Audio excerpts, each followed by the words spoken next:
नमस्कार दोस्तों, आपके साथ हूँ रहमान सैफी और पहुंचा हूँ राजकुमार दिगान साहब के पास। जैसा कि मैंने पिछली खबर संतलाल चावरिया जी के साथ की थी और लास्ट में ये बताया था कि दिगान साहब से मिलूंगा जाकर और कोर कमेटी के नेतृत्व में जो ये प्रदर्शन, विशाल प्रदर्शन होने जा रहा है, इसकी रूपरेखा जानने की कोशिश करूंगा और अपने सभी कर्मचारी भाइयों तक उसको ईमानदारी से पहुंचाऊंगा। तो दिगान साहब के पास पहुंच चुका हूँ। दिगान साहब, आपका बहुत बहुत स्वागत है। पहले तो कोर कमेटी के नेतृत्व में जो प्रदर्शन होने जा रहा है, क्या रूपरेखा है उसकी? क्योंकि अभी हमने देखा कि फेडरेशन के नेतृत्व में एक प्रदर्शन होने जा रहा था जो किसी वजह से कैंसिल हो गया। चावरिया जी ने उसका पूरा खुलासा भी किया है। कोर कमेटी के माध्यम से क्या रूपरेखा है प्रदर्शन की? कर्मचारियों को किस तरह से तैयार रहना है? देखिए रहमान शैफी जी, सबसे पहले मैं आपके और आपके चैनल का धन्यवाद करता हूं कि आप समय समय पर कर्मचारियों की आवाज उठाते हैं, उनकी आवाजों को बुलंद करते हैं। देखिए, सबसे पहले जानना ये जरूरी है कि कोर कमेटी का मामला क्या है। कोर कमेटी एक नाम नहीं, एक आंदोलन है और 38 संगठन मिलके ये कोर कमेटी, इसको नाम दिया गया है। और कोर कमेटी 4 साल से एक्टिव है, 4 साल से निगम कर्मचारियों के लिए कार्य कर रही है। अभी आपने प्रश्न किया, बड़ा माकूल प्रश्न है कि 16 जून को जो कार्यक्रम करने जा रहे हैं उसकी रूपरेखा क्या है। देखिए, 16 जून को हम दिल्ली के मुख्यमंत्री अरविंद केजरीवाल साहब के खिलाफ एक प्रदर्शन कर रहे हैं, एक प्रचंड प्रदर्शन कर रहे हैं और जिसकी रूपरेखा जो है, जैसे दिल्ली स्तर पर हमारे जितने भी वार्ड हैं उसमें सभी कर्मचारियों के बीच में हमारी बैठकें चल रही हैं। एनसीआर यदि गाजियाबाद की बात करें और दिल्ली से सटे हुए क्षेत्र की बात करें तो वहां भी हमारे जो भी सामाजिक संगठन है, जो यूनियंस हैं, उनसे हमारी बातें चल रही हैं और सभी संगठनों ने समर्थन भी दिया है दिल्ली नगर निगम कोर कमेटी को कि हम आपके साथ निगम कर्मचारियों की लड़ाई लड़ने के लिए तैयार हैं। तो देखिए रहमान शफी जी, सबसे पहले हमारा जो मुद्दा है, हमारे दिल्ली के मुख्यमंत्री अरविंद केजरीवाल से केवल हमारा ये मुद्दा है कि आपने वायदा किया था कि यदि दिल्ली के निगम कर्मचारी और दिल्ली की जनता निगम से भारतीय जनता पार्टी को उखाड़ के फेंकती है और उनका मुंह काला करती है, तो सबसे पहले यही मुद्दा है कि मैं निगम कर्मचारियों को नियमितीकरण करूंगा।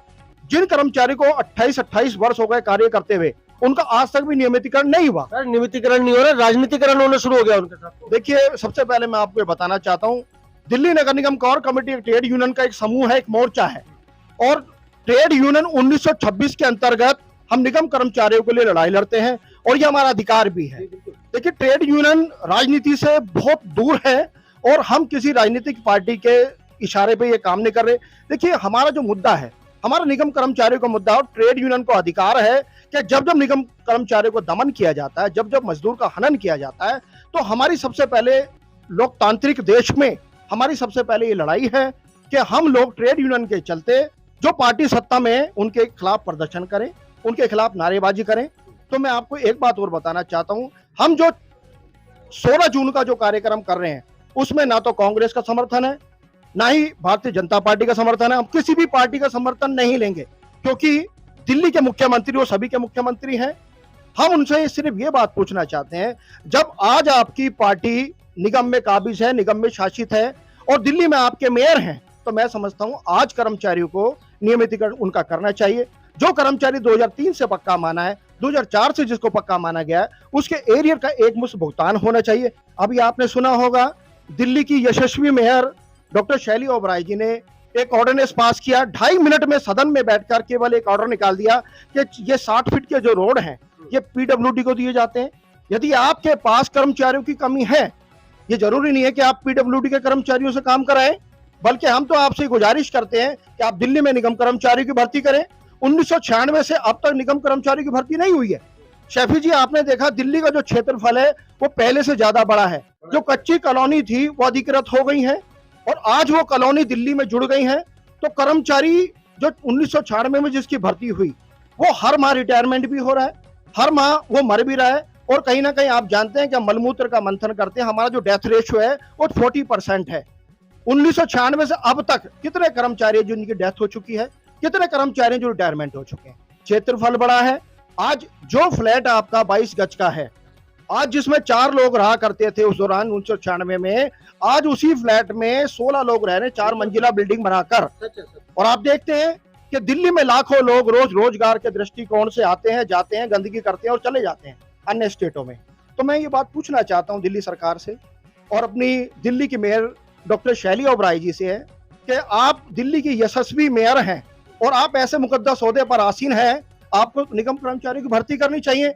जब कर्मचारी शॉर्ट हैं और कर्मचारियों की जो तादाद है वो कम होती जा रही है, तो सबसे पहले हमारा दायित्व बनता है कि हमें दिल्ली को यदि स्वच्छ करना है, उसके पर्यावरण को स्वच्छ करना है, तो हमें कर्मचारियों की भर्ती करनी है।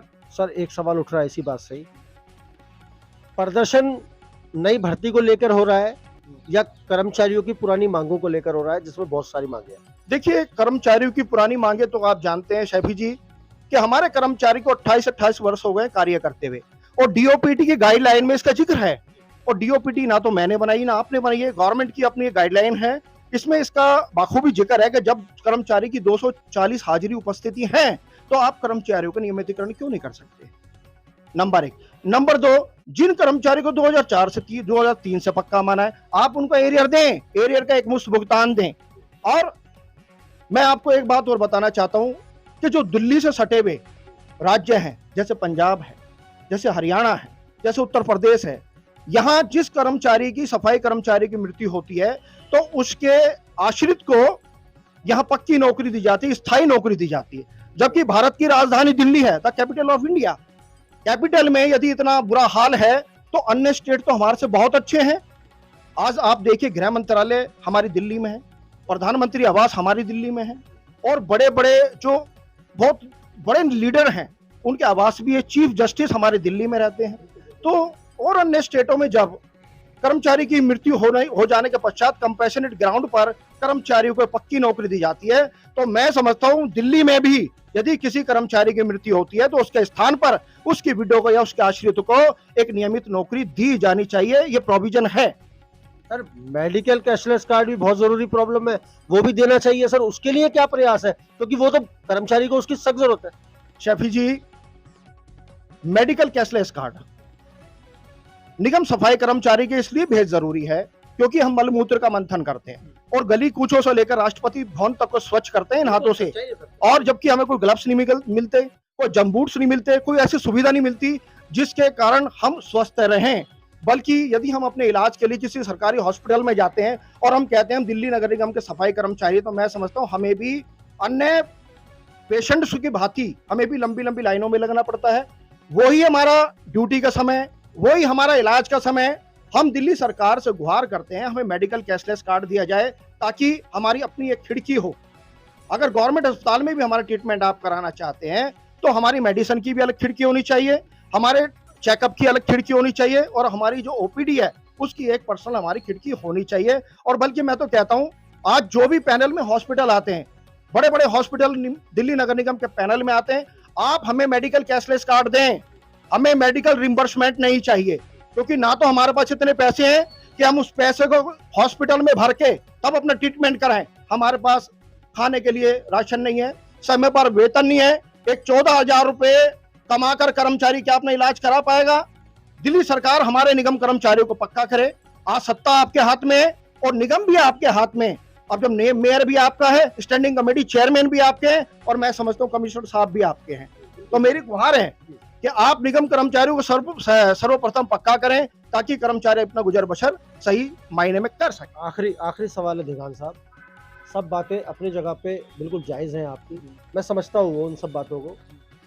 वर्षों से सर इन्हीं जिन मुद्दों पे, जिन मांगों को लेकर हम बात कर रहे हैं, वर्षों से हम उन्हीं पे बात कर रहे हैं।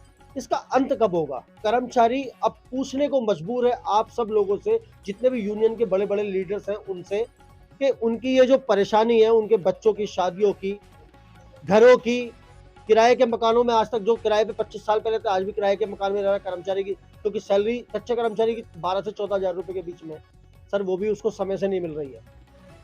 सर पक्के कर्मचारी की भी यही समस्या है, उसको मेडिकल कैशलेस कार्ड नहीं मिल रहा। तो कर्मचारी की जो समस्या है वो तो अनगिनत है, लेकिन उनके निपटारे के जो रास्ते हैं सर वो बहुत मुख्तसर से है। वो कैसे निपटेंगे? प्रदर्शन में उनको लेकर क्या करने वाले हो आप? किस तरह की रूपरेखा? लास्ट में ये पूछूंगा, रूपरेखा का अंत क्या है? शफी जी, अभी कुछ निगम कर्मचारियों ने मुझसे प्रश्न किया कि राजकुमार देंगान जी, आप दिल्ली नगर निगम कोर कमेटी के प्रधान महामंत्री भी हैं और all municipal corporation staff union के दिल्ली प्रदेश के अध्यक्ष भी हैं, उसके साथ साथ आप आम आदमी पार्टी के सपोर्टर भी हैं, उसके नुमाइंदे भी हैं। निसंकोच ये कहने में कोई दो राय नहीं है कि मैं आम आदमी पार्टी का सपोर्टर हूं, उसका नेता भी हूं और उसका वोटर भी हूं और उसका सपोर्टर भी हूं। लेकिन सबसे पहले मेरी कौम है, सबसे पहले मेरा समाज है, उसके बाद मेरी पार्टी है। और मैं एक ट्रेड यूनियन का नेता हूं और ट्रेड यूनियन एक्ट 1926 के अंतर्गत मैं कार्य करता हूं। ट्रेड यूनियन एक्ट मुझे ये सिखाती है, सबसे पहले मैं अपने मजदूरों की लड़ाई लड़ूं, उसके हक हकूक की लड़ाई लड़ूं। जहां मेरे मजदूर का, मेरे कर्मचारी का दमन हो रहा है, मैं उसका दमन ना होने दूं, मैं उसका शोषण ना होने दूं। तो मैं सबसे पहले आपको ये बताना चाहता हूं, जैसे आज हमारे देश को आजाद हुए 70 वर्ष से ज्यादा हो गए, लेकिन इस आजादी को हमने कैसे पाया है? 150 वर्ष इसके लिए हमने आंदोलन किया है। तुरंत के थापे तुरंत नहीं जलते और हर चीज का समय लगता है। कर्मचारी पक्का भी होगा, कर्मचारी को मेडिकल कैशलेस कार्ड भी मिलेगा, लेकिन सबसे पहले जो लड़ाई है वो आंदोलन की है। आज बड़ी बड़ी राजनीतिक यूनियंस, बड़ी बड़ी जो आप इंटक देख रहे हैं, आज मजदूर संघ हैं, सब लोग ये आंदोलन करते हैं। ये किसी राजनेता के खिलाफ आंदोलन नहीं करते, लेकिन जो सरकार सत्ता में होती है आंदोलन उसके खिलाफ किया जाता है। अगर कोई नाराज होता है मुझे इससे कोई फर्क नहीं पड़ता, लेकिन जिन मजदूरों के बल पर आज मैं यहां तक पहुंचा हूं, यदि मैं उसकी लड़ाई नहीं लड़ूंगा तो लानत है मेरी जिंदगी पर और लानत है मेरे नाम पर। कर्मचारी पक्के भी होंगे, कर्मचारी को मेडिकल कैशलेस कार्ड भी मिलेगा। उन कर्मचारी को जिनको 2003 से पक्का माना है, 2004 से जिनको पक्का माना है, उनको उनके एरियर का एक मुश्त भुगतान भी मिलेगा, लेकिन समय लगता है। सर, प्रदर्शन सिर्फ एक दिन का या उसके आगे भी कोई रणनीति है? देखिए, आंदोलन की कोई सीमा नहीं है। मैं आपके चैनल के माध्यम से और दिल्ली नगर निगम कोर कमेटी का प्रधान महामंत्री होने के नाते ऐलान करता हूं कि 16 जून को हम दिल्ली के मुख्यमंत्री साहब से मिल रहे हैं और आगामी जो लड़ाई होगी। मिल रहे हैं या प्रदर्शन कर रहे हैं? देखिए, प्रदर्शन करेंगे, उसके बाद जो डेलीगेशन बुलाया जाएगा, जो प्रतिनिधि मंडल बुलाया जाएगा, क्योंकि बगैर टेबल पे बैठे कोई सॉल्यूशन नहीं है। बड़े बड़े युद्ध हों, बड़े बड़े झगड़े हों, बड़ी बड़ी राजनीतिक पार्टियां भी जब एक साथ बैठती हैं तो भी टेबल पे बात करती हैं। हमें बात करनी पड़ेगी और बात करने से इसका हल निकलेगा। तो सैफी साहब, यदि हमारी बात को या हमारी मांगों को और मजदूरों के हकूक की लड़ाई को यदि नहीं माना गया और हमारी ग्रीवेंसी जो भी हैं हम सरकार के सामने रखेंगे, यदि हमारी बातों पर ध्यान नहीं दिया गया और हमारी मांगों को नहीं माना गया, तो आगामी जो हमारा आंदोलन है वो भारतीय जनता पार्टी के खिलाफ है और दिल्ली के लेफ्टिनेंट गवर्नर विनय सक्सेना जी के खिलाफ है। या तो हमारी मांग मान लें, अन्यथा दिल्ली में स्लो टूल डाउन स्ट्राइक होगी और काम बंद हड़ताल होगी, जिसकी समस्त जिम्मेदारी निगम प्रशासन की और दिल्ली सरकार की है। तो दोस्तों, आज की ये जितनी भी जानकारी थी, जितनी भी बातें थी जो दिगान साहब और मेरे बीच में हुई, जो इस टाइम आप भी सुन रहे हैं, आपको जो भी लगता है आप अपनी राय कमेंट के जरिए हमें दे सकते हैं।